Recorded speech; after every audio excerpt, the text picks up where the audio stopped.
ابن المخبول والأميرة. كان يا مكان في قديم الزمان وسالف العصر والأوان، ولا يحلو الكلام إلا بذكر الرحمن والصلاة والسلام على خير الأنام سيدنا محمد صلى الله عليه وسلم. في قديم الزمان في الهند عاش برهماني فقير نصف مخبول مع زوجته. لم يرزقا بأي أطفال. كان من العسير عليه أن يوفر حاجياته المعيشية له ولزوجته، والأسوأ من ذلك أنه كان كسولا فاتر الهمة. كان يحجم عن القيام بأي رحلات طويلة، وإلا لنال ما يكفيه من عطايا من أولئك الأثرياء تمكنه وزوجته من العيش المريح. في ذلك الوقت كان في البلاد المجاورة ملك يقيم لأمه مأتما مهيبا. كان البرهمانيون والشحاتون يتوافدون عليه من كل مكان متوقعين أن ينالوا عطاياه القيمة. طلبت زوجة صاحبنا منه أن ينتهز الفرصة ويذهب للحصول على بعض المال، بيد أن كسله المتأصل وقف حائلا دون موافقته. غير أن المرأة لم تدع لزوجها فرصة، وظلت تلح عليه وتحثه حتى انتزعت منه وعدا بالذهاب. ولذا قطفت الزوجة الطيبة أغصانا من شجرة موز الجنة، وهي نبتة استوائية من فصيلة الموز. أحرقتها وأخذت رمادها وغسلت به ملابس زوجها، فجعلتها أكثر بياضا مما يمكن أن يجعلها أي مبيض للأقمشة. فزوجها ذاهب إلى قصر ملك عظيم لا يمكن أن يقترب منه من يرتدون الأسمال القذرة، فضلا عن كون زوجها برهماني ولا بد من أن يظهر مهندما نظيفا. وهكذا غادر البرهماني ذات صباح منزله قاصدا قصر الملك العظيم. ولما كان مخبولا لم يسأل أحدا عن الطريق الذي ينبغي له أن يسير فيه، بل ظل يواصل سيره حيثما قادته قدماه. لم يكن بطبيعة الحال يمضي في الطريق الصحيح، فوصل إلى منطقة لم يرى فيها أثرا لبشر على مدى كيلومترات عديدة، وأبصر منظرا لم يسبق له أن رأى مثله في حياته. أبصر على جانبي الطريق أكواما من الكوري، وهي أصداف تستخدم كنقود، ولم يكد يبعد عنها حتى رأى أكواما من البيزات، وهي عملة نقدية قديمة تساوي الروبية في أيامنا هذه. ثم تلالا أخرى من الأربع أن هي قطعة نقدية تساوي 1/16 من الروبية الهندية، وأخرى من 8 أن، وأخيرا تلة من قطع الروبية. ولدهشة البرهماني المسكين الكبيرة انتهت تلك الروابي المتتالية من العملات الفضية المتلألئة برابية مصقولة بالذهب الهندي والفارسي القديم، وكانت كلها تلمع ببريق وهاج كأنها خرجت للتو من دار المسكوكات. وعلى مقربة من تلك الرابية الذهبية قيم منزل ضخم بدا قصر ملك ثري مكين، وفي الباب وقفت فتاة في غاية ما إن رأت البرهماني حتى قالت: تعال يا زوجي الحبيب، لقد تزوجتني حين كنت صغيرة، ولم تأتي البتة بعد زواجنا، مع أنني كنت قد انتظرتك كل يوم. مبارك هو اليوم الذي أرى فيه وجه زوجي. تعال يا حبيبي، ادخل، اغسل قدميك واسترح من عناء السفر، كل واشرب واسترح. دهش البرهماني إلى أبعد حد، فهو لا يذكر أنه تزوج في صغره من أي امرأة غير امرأته، لكن بما أنه برهماني أصيل فقد ظن أن من الممكن تماما أن أباه زوجه في صغره، مع أنه ليس لديه أدنى شعور أن ذلك قد حدث، إنما تذكر أم لم يتذكر، الحقيقة المؤكدة هي أن الفتاة أعلنت أنها زوجته. وأي زوجة؟ إن جمالها صاف وأخاذ كصفاء السماء الزرقاء، ولا ريب أنها ثرية بقدر ما هي جميلة.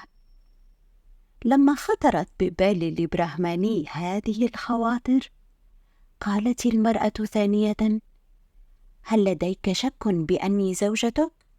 هل من الممكن أن تكون كل ذكريات ذلك الحدث السعيد قد تلاشت من ذهنك؟ وكذلك كل ذكريات حفل زفافنا البهيج؟ ادخل يا حبيبي، هذا هو بيتك، لأن كل ما أملكه هو ملك لك أيضا. استسلم البرهماني أمام حفاوة هذه السيدة الجميلة ودخل إلى البيت. لم يكن البيت بيتا عاديا، بل قصرا بديعا. كانت أجنحته كلها واسعة فخمة ومؤسسة أثاثا باذخا، لكن شيئا واحدا أدهش البرهماني كثيرا، وهو أنه لم يرى أحدا آخر سوى هذه الفتاة الرائعة.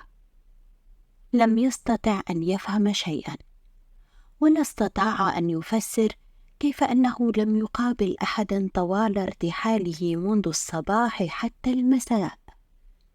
الحقيقة هي أن هذه المرأة ليست من البشر، بل هي راكشاساس، هي جنية أو شيطانة. لقد أكلت الملك والملكة وكل الأسرة الملكية، وتدريجيا أكلت كل المواطنين، وهذا هو السبب في أنه لا يوجد أحد من البشر في تلك النواحي. عاشت الراكشاساس هذه هي والبرهماني معا سعاء أسبوع، ثم قالت الأولى للأخير: إنني مشتاقة جدا لرؤية أختي، زوجتك الثانية، عليك أن تذهب وتأتي بها، وسوف نعيش معا في هذا المنزل الجميل. عليك أن تذهب غدا في الصباح الباكر، وسأعطيك ملابس ومجوهرات لها. وفي صباح اليوم التالي انطلق البرهماني بالملابس الجميلة والحلي الثمينة عائدا إلى البيت. كانت المرأة المسكينة في حالة من الأسى والحزن والكرب العظيم، فكل البرهمانيين والعلماء الذين ذهبوا إلى مأتم أم الملك قد عادوا إلى بيوتهم محملين بالهبات والهدايا، أما زوجها فلم يرجع، وما من أحد استطاع أن يأتيها بخبر عنه، لأنه ما من أحد أبصره هناك.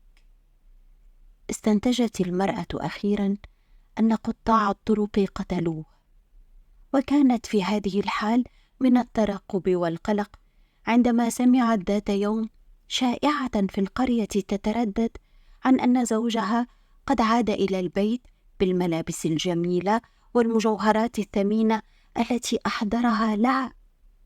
وبالفعل ظهر البراهماني في الحال بحمله الثمين، ولما رأى زوجته قال لها: تعالي معي يا زوجتي العزيزة، لقد وجدت زوجتي الأولى، وهي تقيم في قصر مهيب بجواره هضاب من الروبيات وهضبة من الذهب الخالص.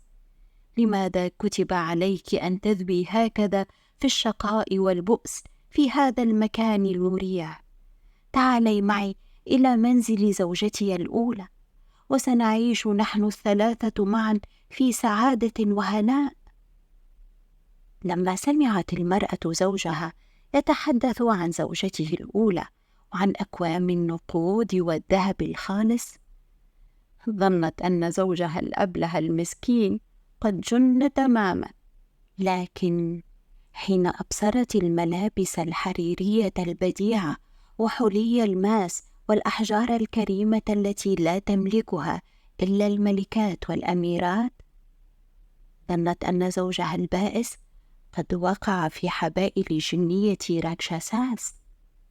مهما يكن، فقد ألح البراهماني على زوجته بالذهاب معه، وأعلن لها أنها إن لم تأتي معه فهي حرة أن تتعفن في الفقر، أما هو فعازم على الرجوع إلى زوجته الأولى الثرية.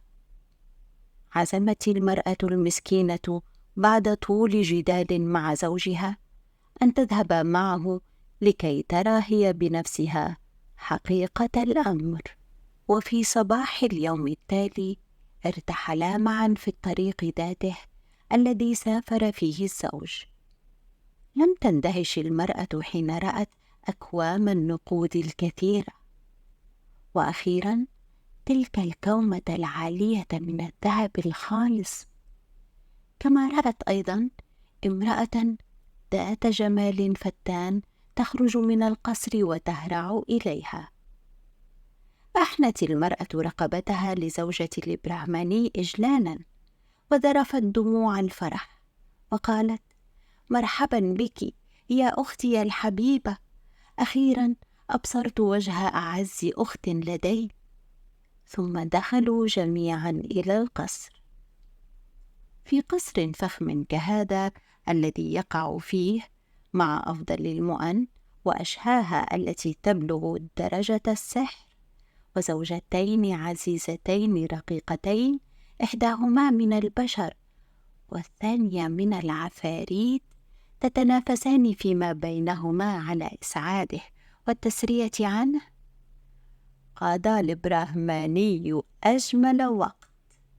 كان يسبح في محيط من البهجة على مدى 15 أو 16 عاما على هذه الحال من النعيم الفردوسي.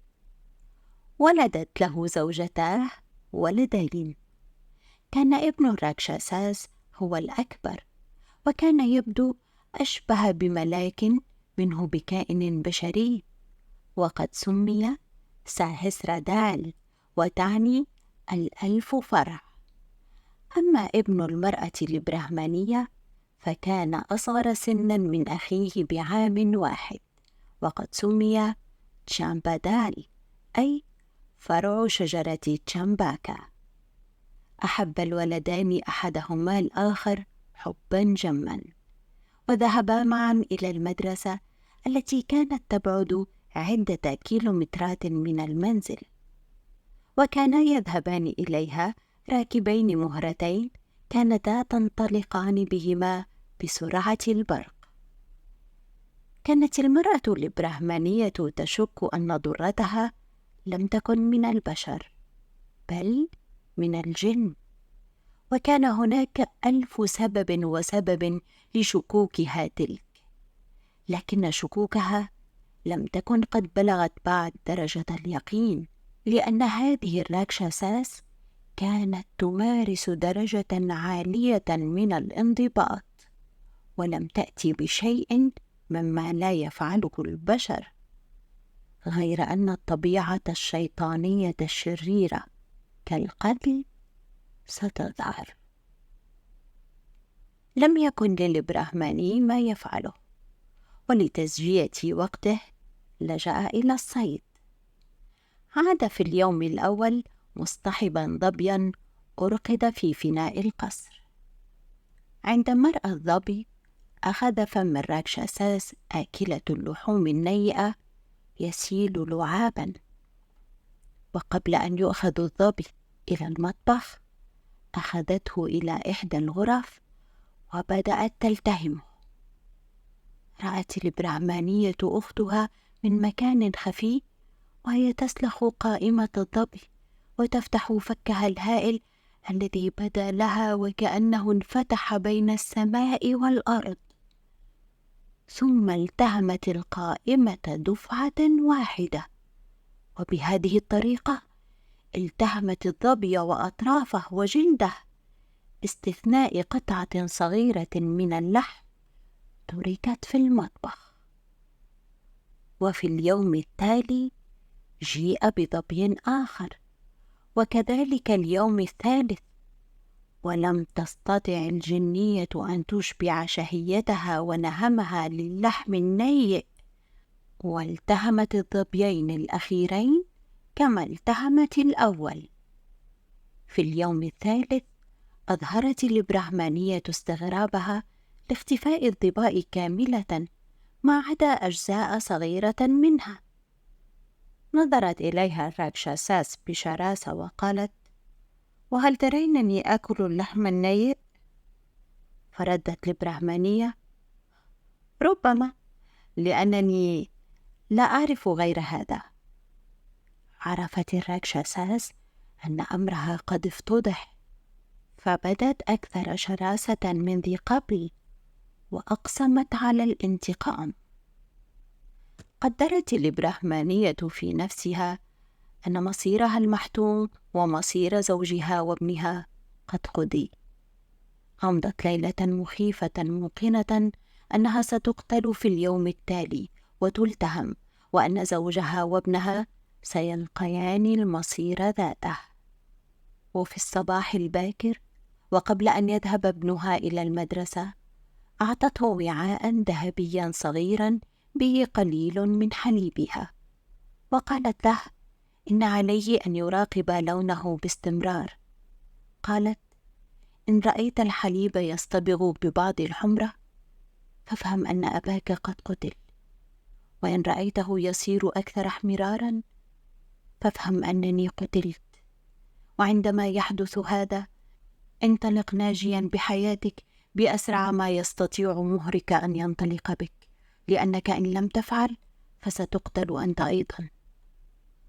حين استيقظت الراكشاساس ونهضت من سريرها كانت قد منعت البرهماني من أن يتصل بزوجته البرهمانية بأي وسيلة أثناء الليلة الماضية، واقترحت أن تذهبا هي والبرهماني للتنزه عند النهر الذي لم يكن يبعد كثيرا عن المنزل، وقررت أنها لن تكمل حياتها بعد الآن بشيء من نكران الذات.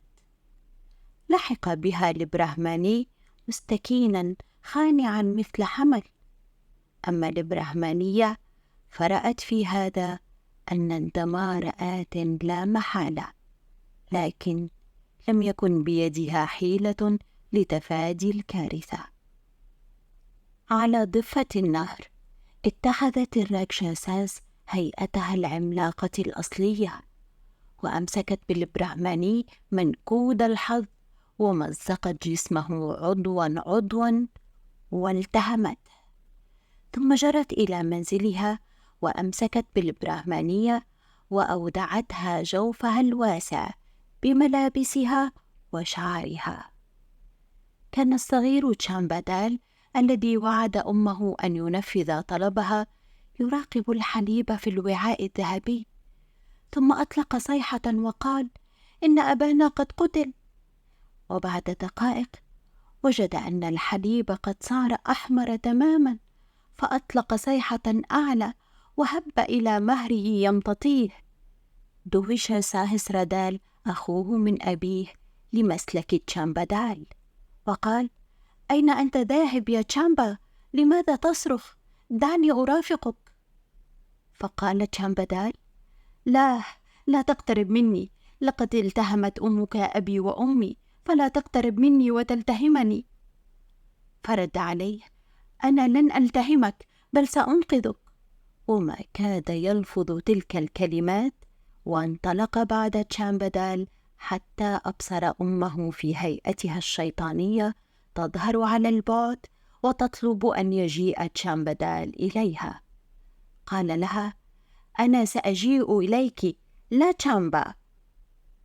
قال هذا وسار إلى أمه، وبسيفه الذي يحمله معه على الدوام مثل أمير صغير قطع رأسها.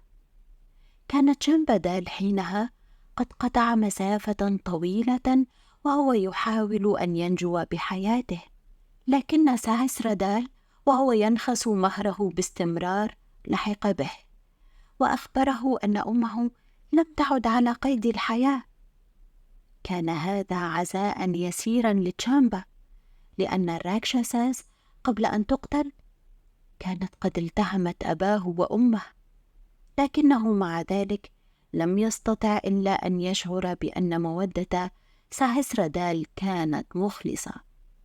ركبا معا بأسرع ما يمكن، لأن مهريهما كانا من نسل باكشيراجس، أي ملكة الطيور.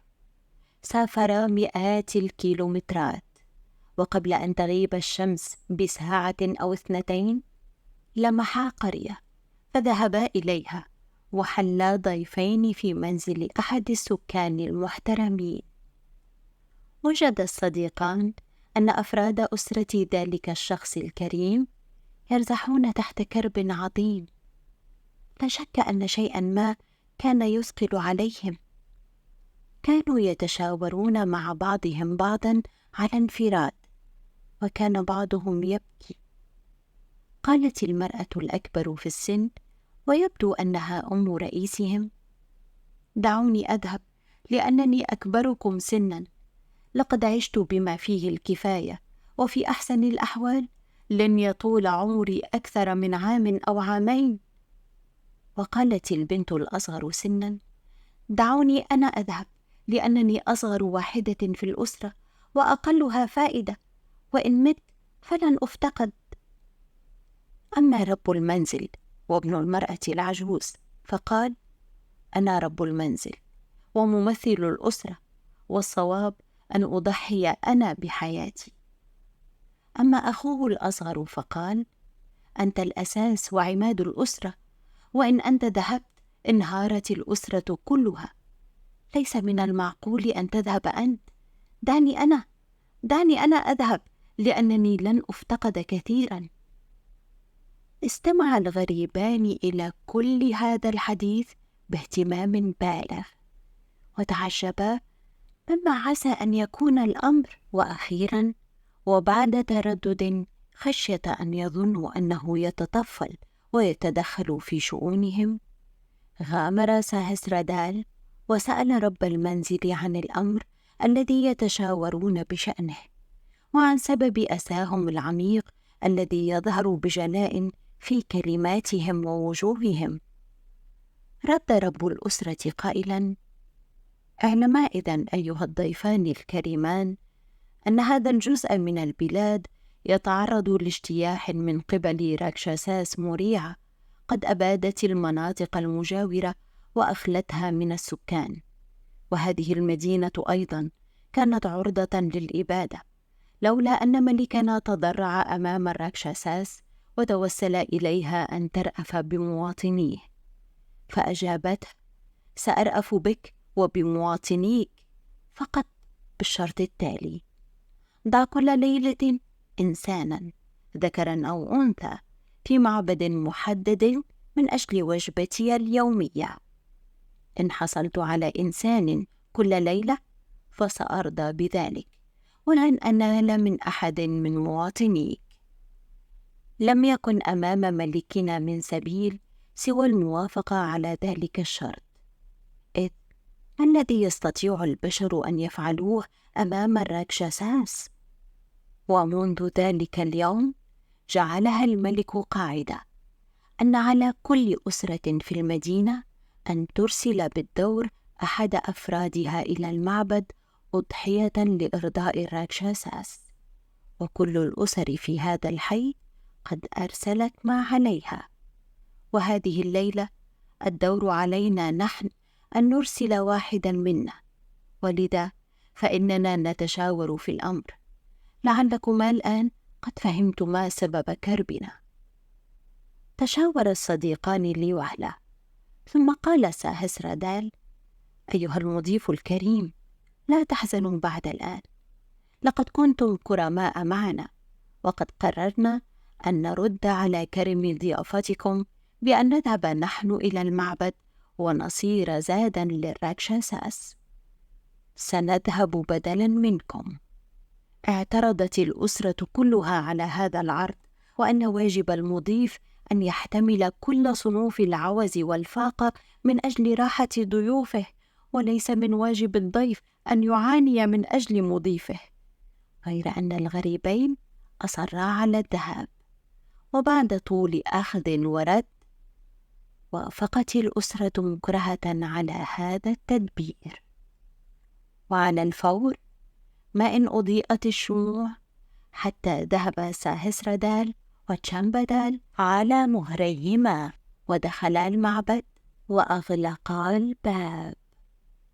أخبر ساهسرا أخاه أن يذهب للنوم، لأنه نفسه عزم على أن يظل ساهرا طوال الليل يرقب مجيء الراكشاساس المخيفة.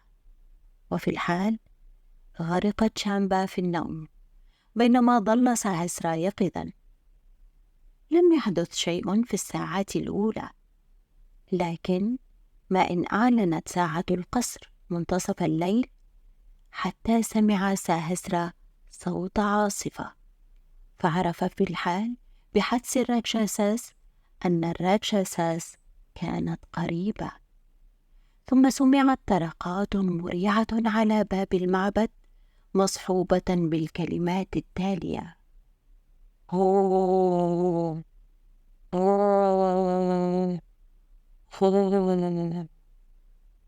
أنا أشم رائحة إنسان، من الذي يحرس في الداخل؟ وعلى هذا السؤال رد ساهسرادال بما يلي: ساهسرادال يحرس، تشامبادال يحرس، مهران مجنحان يحرسان. وعند سماع هذا الرد رجعت الراكشاساس إلى الوراء متأوهة، مدركة أن ساهسرادال يجري في عروقه دم راكشاساس. وبعد ساعة عادت ترعد الباب وتصيح: هو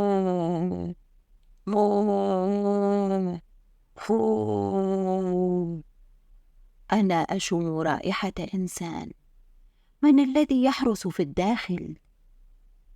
رد ساهسرادال: ساهسرادال يحرس، تشامبادال يحرس، مهران مجنحان يحرسان. تأوعت الراكشاساس ثانية وابتعدت. وفي الساعة الثانية والساعة الثالثة عادت مرة بعد مرة، وكررت السؤال السابق، وحصلت على الرد ذاته. وفي كل مرة كانت تبتعد متأوهة. وبعد الساعة الثالثة شعر ساهسرادال بالنعاس، ولم يستطع البقاء يقظا.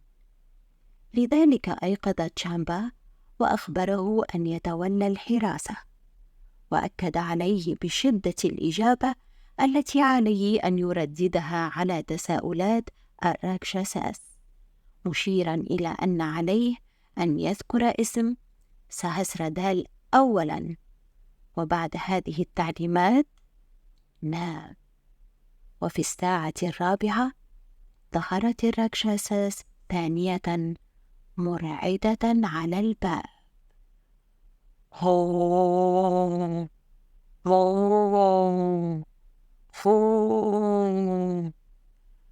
أنا أشم رائحة إنسان، من الذي يحرس في الداخل؟ خاف تشامبادال خوفا شديدا، ونسي التعليمات التي لقنه أخوه. ثم أجاب: تشامبادال يحرس، ساهسرادال يحرس، مهران مجنحان يحرسان. وعندما سمعت هذه الإجابة أطلقت الراكشاساس صيحة ابتهاج، وضحكت ضحكة لا يجيدها إلا الشياطين وحدهم، وبضجة عالية كسرت الباب. أيقظت الضجة ساهسرا الذي هب في الحال على قدميه، وبسيفه الذي كان لينا مطواعا كسعفة نخل قطع رأس الراكشاساس، فتهاوى جبل الجسد الهائل على الأرض محدثا ضجة مدوية، واستلقى مغطيا آلاف الأمتار المربعة. أبقى ساهسرادال الرأس المقطوع قريبا منه وعاد للنوم. وفي الصباح الباكر مر بعض الحطابين بالمعبد، فرأوا الجسد الضخم على الأرض. لم يستطيعوا أن يحددوا من بعيد ما هو، لكنهم عندما اقتربوا منه عرفوا أنه جسد الراكشاساس المريع التي أخلت البلاد من سكانها. تذكروا وعد الملك لمن يقتل الراكشاساس بمكافأته بيد ابنته ومشاركته المملكة. رأى الحطابون أن يذهبوا لنيل المكافأة، إذ لم يجدوا من يدعي قتل الراكشاساس، فقطع كل واحد منهم عضوا من الجثة الهائلة وذهب إلى الملك، وقدم نفسه بوصفه قاتل آكلة اللحوم البشرية الرهيبة، وطالب بالمكافأة. ولكي يعرف الملك البطل الحقيقي والمحرر، طلب من الوزير اسم العائلة التي كان عليها الدور في الليلة الماضية لتقديم الضحية للراكشاساس. ولما أحضر رب تلك الأسرة إلى الملك، قص حكاية المسافرين الشابين اللذين كانا في ضيافته بمنزله، وتطوعا للذهاب إلى المعبد بدلاً عن الضحية من أفراد الأسرة. كسر باب المعبد، فوجد ساهسرادال وتشامبادال ومهريهما بأمان وسلام. وكان رأس الراكشاساس الذي وجد معهما هو البرهان الذي ليس فيه لبس على القاتل الحق للراكشاساس. أوفى الملك بعهده وزوج ابنته ساهسرادال، ومنحه السيادة على نصف مملكته. وبقي تشامبادال مع صديقه في قصر الملك متمتعا بالخير والرفاه. عاش الاثنان سعيدين لبعض الوقت، حتى حدث سوء التفاهم بينهما على هذا النحو.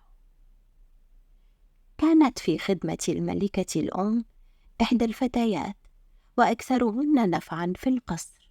لم يكن يعوزها فعل شيء، وكانت تتمتع بقوة غير عادية، ولم يكن فيها أي مكر. كانت تتمتع بطاقة ونشاط نادرين، وإذا ما غابت يوما واحدا عن القصر اضطربت شؤونه كليا، ولذا كانت خدماتها ذات قيمة عالية للملكة الأم ولكل سيدات القصر.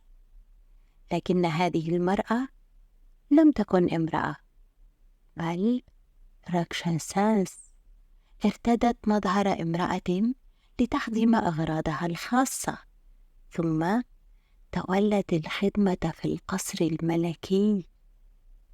كانت في الليل وبعد أن ينام الجميع تستعيد هيئتها الشيطانية، ثم تذهب بحثا عن الطعام، لأن الطعام الذي كانت تتناوله وهو كاف للرجل والمرأة لم يكن يكفيها هي بوصفها راكشاساس. ولما كانت تشامبادال الآن من دون زوجة، فقد كان ينام خارج جناح الحريم وغير بعيد من بوابة القصر الخارجية.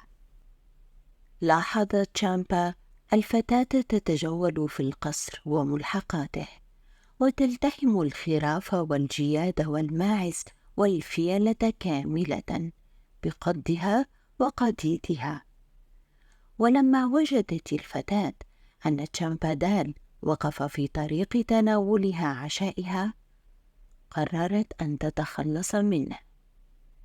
ذهبت ذات يوم إلى الملكة الأم وقالت: أيتها الملكة الأم، لم أعد قادرة على العمل في القصر بعد الآن. فردت الملكة الأم قائلة: لماذا؟ ما الخطب يا داسي؟ وكيف يمكنني الاستغناء عنك؟ قولي لي، ما هي الأسباب؟ ما الذي يزعجك؟ ردت الفتاة: في هذه الأيام لم يعد من الممكن لامرأة مسكينة مثلي الحفاظ على شرفها في هذا القصر، فهناك هذا التشامبادال صديق زوج ابنتك يتعمد على الدوام ترديد النكات البذيئة معي. من الخير لي أن أتسول طعامي على أن أفقد شرفي، وإن بقي تشامبادال في القصر فلا بد لي من أن أغادر. ولما كانت هذه الخادمة ضرورية تماما في القصر، قررت الملكة الأم أن تضحي بتشامبادال على أن تخسر هذه الفتاة. لذلك أخبرت ساهسرادال أن تشامبادال هو رجل سيء خليع مائع، ولا بد من أن يغادر القصر. توسل ساهسرادال لإبقاء صديقه من دون جدوى، فالملكة الأم قد حسمت أمرها في وجوب طرده من القصر. لم يجد ساهسرادال الشجاعة الكافية لمفاتحة صديقه وجها لوجه بهذا الموضوع، فكتب إليه رسالة ذكر فيها ببساطة أن عليه لأسباب معينة أن يغادر القصر على الفور، وترك الرسالة في غرفته حينما ذهب للاستحمام. لما قرأ الرسالة حزن إلى أبعد حد، وامتطى مهره وغادر القصر. لما كان تشامبا ينطلق بسرعة غير عادية، فقد قطع في ساعات معدودة آلاف الكيلومترات، ووجد نفسه أخيرا أمام ما بدت بوابة قصر عظيم. تنجل عن مهره ودخل المنزل، فلم يرى أي مخلوق. تجول من جناح إلى جناح، ومع أن كل جناح كان وافر التأثيث والتجهيزات، فلم يرى مخلوقا واحدا. وأخيرا وجد في إحدى الغرف الجانبية سيدة شابة جميلة تنام على سرير عال. نظر تشامبا إلى الفتاة الجميلة مذهولا، إذ لم ير قط امرأة بمثل حسنها. وفوق السرير قريبا من رأس الفتاة رأى عصوين، إحداهما فضية والأخرى ذهبية. أخذ تشامبا العصا الفضية في يده ولمس بها جسد الفتاة، فلم تتحرك أو تنتبه. عندئذ أخذ العصا الذهبية ولمس بها جسد الفتاة، فاستيقظت عند اللمسة الثالثة واستوت جالسة في سريرها. أخبرها تشامبادال حكايته باختصار. قالت الفتاة، أو فلنقل الأميرة لأنها لم تكن سوى أميرة: أيها الرجل التعس، لماذا أتيت إلى هنا؟ هذه بلاد الراكشاساس، وفي هذا القصر وحوله يعيش ما لا يقل عن 700 واحد منهم. إنهم يذهبون جميعا كل صباح إلى الجانب الآخر من المحيط بحثا عن الطعام، ثم يعودون في المساء قبل الغسق. وقد كان أبي ملكا على هذه البلاد، وكان له ملايين المواطنين يعيشون في مدن وقرى مزدهرة، لكن قبل سنوات عديدة اجتاح الراكشاساس البلاد والتهموا المواطنين أجمعين، كما التهموا أبي وأمي وإخوتي وأخواتي، والتهموا كل ماشية البلاد أيضا. لم يعد هناك إنسان واحد يعيش في هذه البلاد سواي، وكان من المقدر لي أيضا أن ألتهم منذ زمن بعيد، لولا أن عفريتة عجوز قد مارست سحرا ما حال دون التهام الراكشاساس لي. ألا ترى دينك العصوين الذهبية والفضية؟ إن الراكشاساس العجوز تقتلني بالعصا الفضية حين تخرج في الصبح، وحين تعود في المساء تعيدني إلى الحياة بالعصا الذهبية. لست أدري بما أنصحك. إن رأوك الراكشاساس فأنت ميت لا محالة. عندئذ تحدثا معا بتعاطف حميم، وأحنيا رأسيهما أحدهما إلى الآخر كأنهما يريدان ابتكار وسيلة للإفلات من قبضة الراكشاساس. حانت ساعة عودة 700 عفريت من أكلة لحوم البشر والحيوانات، فأخبرت كيشفاتي، وهذا هو اسمها الذي أعطي لها بسبب شعرها الطويل الناعم، أخبرت تشامبا أن يخفي نفسه في أكوام البرسيم المقدسة الموضوعة في معبد شيفا في الجزء المركزي من القصر. قبل أن يذهب تشامبا إلى المخبأ لمس كشفاتي بالعصا الفضية فماتت على الفور. وبعد غروب الشمس مباشرة سمع تشامبادال وهو تحت أكوام البرسيم المقدسة صوتا أشبه بصوت ريح عاصفة، ثم سمع ضوضاء مرعبة في القصر. كان الراكشاساس قد عادوا بعد أن ملأوا أجوافهم بالخراف والماعز والأبقار والجواميس والفيلة. وجاءت الراكشاساس العجوز التي ذكرنا منذ قليل إلى حجرة كشفاتي، ثم أيقظتها بالعصا الذهبية قائلة: خي، أنا أشم رائحة إنسان. فردت كشفاتي: أنا الإنسانة الوحيدة هنا، كليني إن أردت. أجابت آكلة اللحوم: دعيني آكل أعدائك، لماذا آكلك؟ ورقدت على الأرض طويلة مرتفعة كالجبال، ونامت على الفور. وكذلك الراكشاساس الآخرون والأخريات ناموا أجمعين من شدة التعب والجهود الجبارة التي بذلوها خلال النهار. واستلقت أيضا كشفاتي لتنام، أما تشامبا فلم يجرؤ على مغادرة مخبئه. وعند شروق الشمس استيقظ الشياطين كلهم وخرجوا لصيدهم ورحلتهم الفتاكة، وذهبت معهم الراكشاساس العجوز بعد أن لامست بالعصا الفضية كشفاتي. لما رأت تشامبادال أن المكان قد خلا منهم خرج من المعبد ومضى إلى حجرة كشفاتي ولامس جسدها 3 مرات بالعصا الذهبية فاستيقظت. تمشيا في الحدائق واستمتعا بنسيم الصباح العليل وشربا من حوض رقراق، ثم أكلا وقضيا يومهما يتجاذبان أعذب الكلام. ثم رسما خطة لتحرير نفسيهما. اتفقا على أن تسأل كشفاتي الراكشاساس العجوز على أي شيء تتوقف حياة الراكشاساس، وعندما يعرف السر سيتدبرا الأمر بناء على ذلك. وكما في الليلة الماضية لامست تشامبا جسد كشفاتي بالعصا الفضية ولاذ بمخبئه في المعبد. وعند الغسق عادوا إلى القصر، وأيقظت الراكشاساس العجوز كشفاتي وقالت: هين في أشم رائحة إنسان. ردت كشفاتي: أي إنسان هنا سواي؟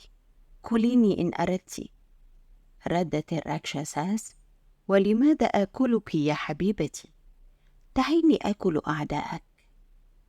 ثم ألقت بجسدها الضخم على الأرض فبدا كجبال الهيمالايا. ذهبت كشفاتي ومعها قنينة من زيت الخردل الحار إلى عند قدمي الراكشاساس العجوز، وقالت: يا أماه، قدماك متورمتان من المشي، دعيني أدهنهما بالزيت. قالت ذلك وأخذت تدلك بالزيت قدمي الراكشاساس، وبينما تفعل ذلك سقطت بضع قطرات من دموعها على قدمي الراكشاساس العجوز، فارتشفتها هذه بشفتيها فوجدت طعمها مالحا، وقالت: لماذا تبكين يا عزيزتي؟ ما بك؟ فردت عليها الأميرة: يا أماه، أنا أبكي لأنك صرت طاعنة في السن، وحين تموتين سوف ألتهم بالتأكيد بواسطة واحد من أولئك الراكشاساس.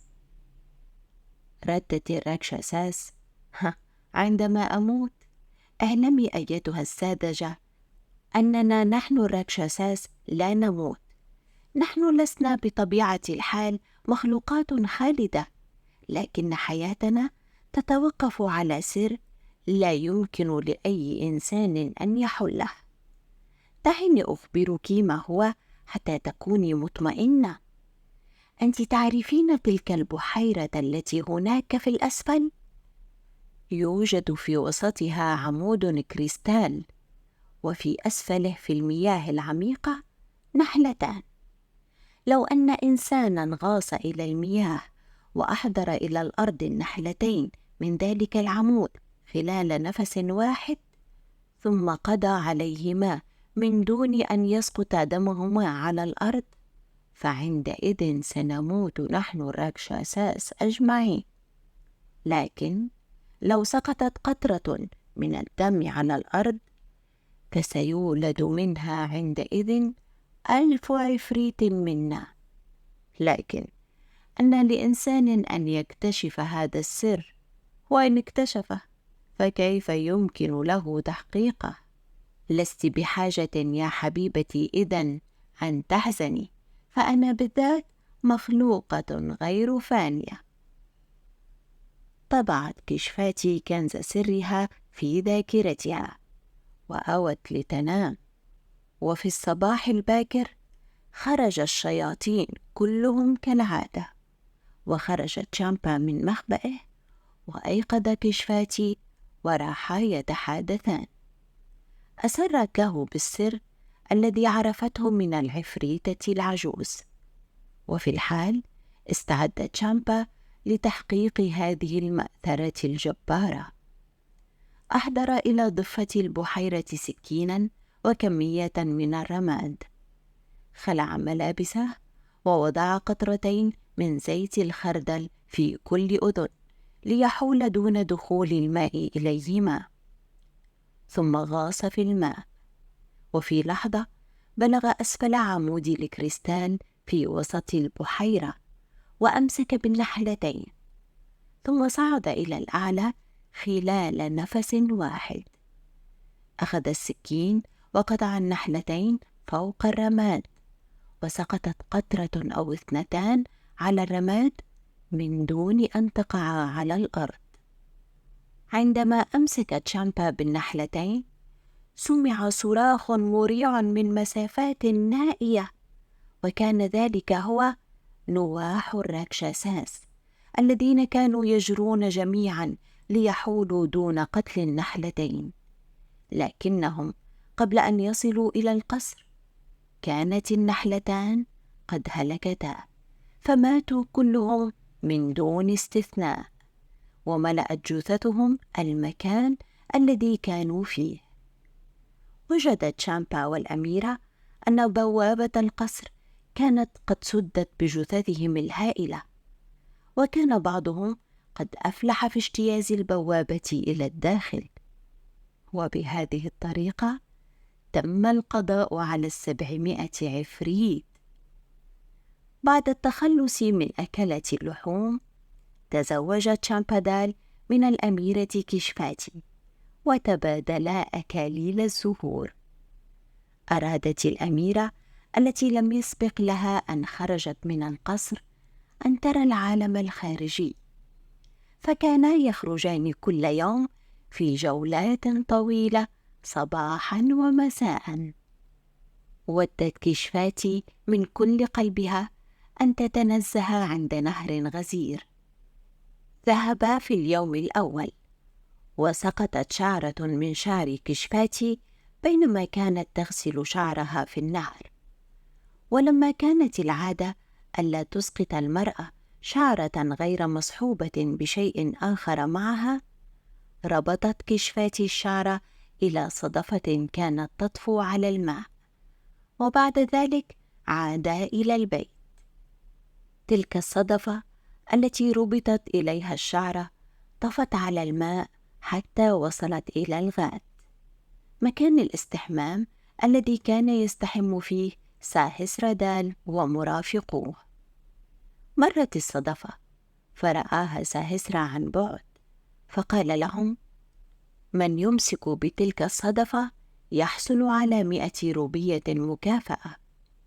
سبحوا كلهم نحوها، ولما كان ساهسرادال أسرعهم فقد أمسك هو بها، ولما فحصها وجد شعرة مربوطة إليها.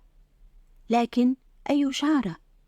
لم يسبق له أن رأى شعرة بذلك الطول، لقد كان طولها 7 أذرع تماما. قال في تصميم: لا بد من أن صاحبة هذه الشعرة امرأة غير عادية، ولا بد لي من أن أراها. عاد من النهر إلى القصر في مزاج كئيب غارق في التأمل، وبدلا من الذهاب إلى الداخل لتناول الإفطار، ظل في الباحة الخارجية من القصر. ولما سمعت الملكة الأم بأن مزاجه متكدر وأنه لم يأتي لتناول فطوره، ذهبت إليه وسألته عن السبب. أراها الشعرة، وقال لها إنه يود أن يرى المرأة التي سقطت من رأسها تلك الشعرة. قالت الملكة الأم: حسن جدا، ستكون تلك المرأة في القصر بأسرع ما يمكن، أعدك أن أحضرها إلى هنا. أخبرت الملكة الأم خادمتها المفضلة التي تعرف أنها تملك مهارات غير عادية إنها الفتاة الركشاساس المتنكرة، وقالت: إن عليها أن تجيء بأسرع وقت ممكن بالمرأة المطلوبة إلى القصر. قالت الفتاة إنها ستجيء بها بالتأكيد، ووفقا لتعليماتها بني قارب من الخشب ومجاذيفه من الخشب. وضع القارب في النهر، وصعدت الفتاة إليه مع بعض السلال المصنوعة من الأماليد المجدولة، وأخذت معها أيضا بعض الحلويات مزجت بعضها بالسم. طقطقت بأصابعها 3 ولفظت التعويذة التالية: يا قارب الهاجول، يا مجاذيف المنبهان، خذيني إلى مكان الاستحمام الذي تستحم فيه كشفاتي. ما إن نطقت هذه الكلمات حتى انطلق القارب فوق المياه بسرعة البرق، مخلفا وراءه مدينة بعد مدينة، إلى أن توقف أخيرا عند مكان للاستحمام. فاستنتجت الراكشاساس أنه مكان استحمام كشفاتي. نزلت والحلوى بيدها، وذهبت إلى بوابة القصر، وصاحت بصوت عال: يا كشفاتي، يا كشفاتي، أنا خالتك أخت أمك، لقد جئت لرؤيتك، وجدتك يا حبيبتي بعد سنوات طويلة، أأنت في الداخل يا كشفاتي؟ لما سمعت الأميرة هذه الكلمات خرجت من غرفتها، ولم تشك قط في أن لا تكون تلك هي خالتها، فعانقتها وقبلتها، وذرفتا معا دموع الفرح. أو على الأقل الراكشاساس فعلت، فحاكتها كشفاتي تعاطفا. حتى تشامبادال ظن أنها خالة زوجته. أكلوا وشربوا معا واستراحوا في منتصف النهار، ثم ذهب تشامبادال كعادته إلى النوم في ذلك الوقت. وعند الظهيرة قالت الخالة المزعومة لكشفاتي: فلنذهب إلى النهر للعب بالمياه وغسل شعرنا. أجابت كشفاتي: وكيف يمكننا أن نذهب الآن؟ إن زوجي نائم. فقالت الراكشاساس: فليكن، دعيه ينام، ودعي هذه الحلوى التي أحضرتها معي بجانب سريره كي يأكلها حين يصحو.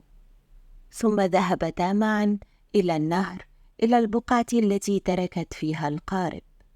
لما رأت كشفاتي السلال المجدولة في القارب قالت: خالتي، يا لجمال تلك الأشياء، أتمنى أن أحصل على شيء منها. قالت الراكشاساس: تعالي يا طفلتي وانظري إليها، ويمكنك أن تأخذي منها ما شئت.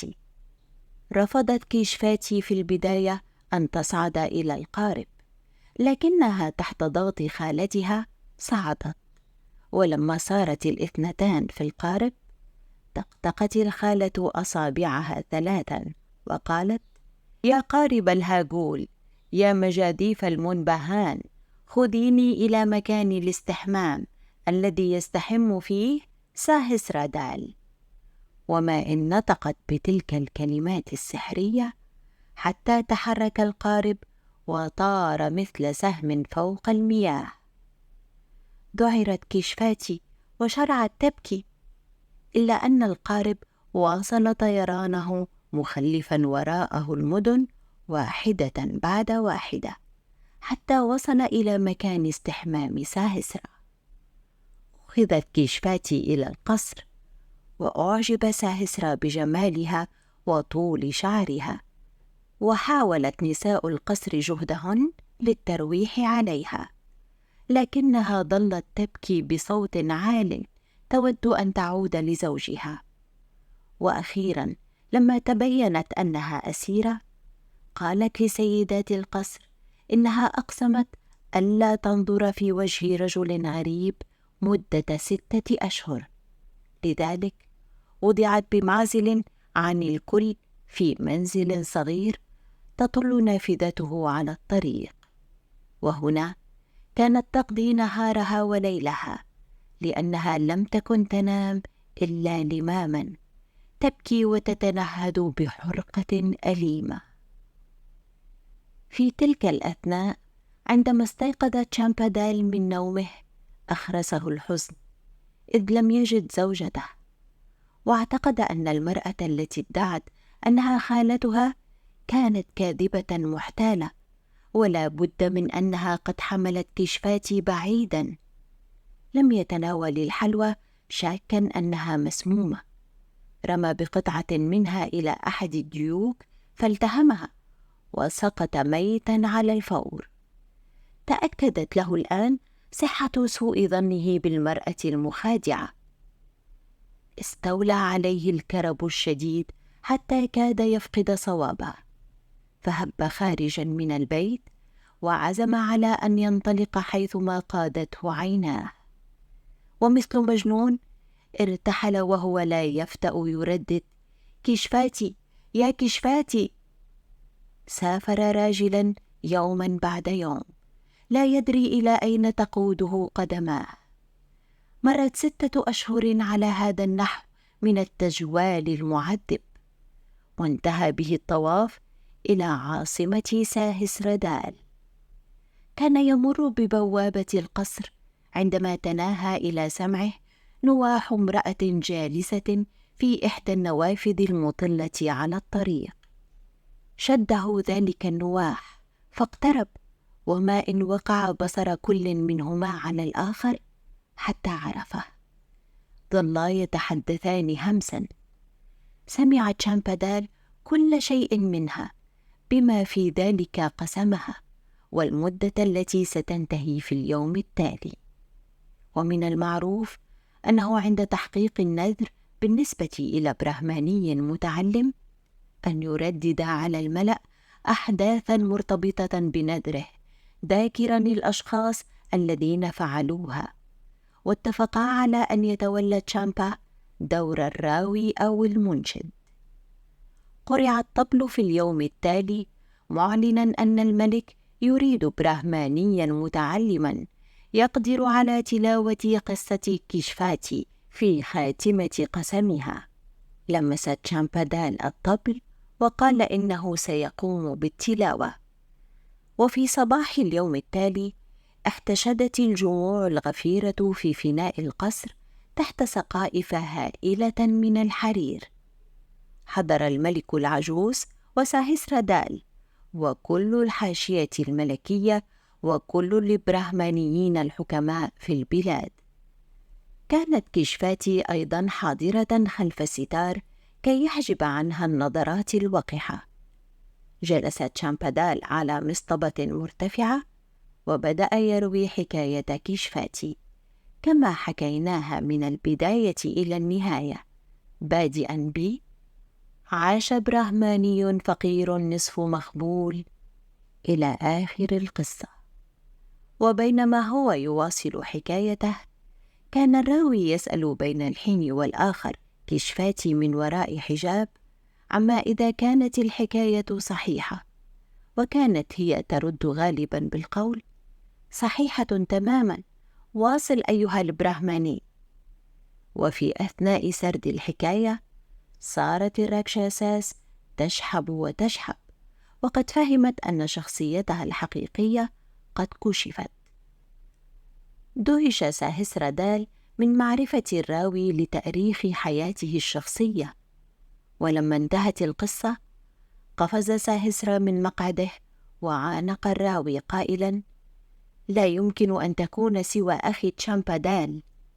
عندئذ ثارت ثائرة الأمير وأمر بإحضار الفتاة بين يديه. حفرت حفرة عميقة بقامة رجل، وضعت الفتاة فيها وهيلت عليها شجيرات الزعرور الشائكة حتى بلغت قمة رأسها، وهكذا دفنت الخادمة حية. بعد ذلك عاش ساهسرادال وأميرته وتشامبادال وكشفاتي معا حياة سعيدة على مدى سنوات عديدة.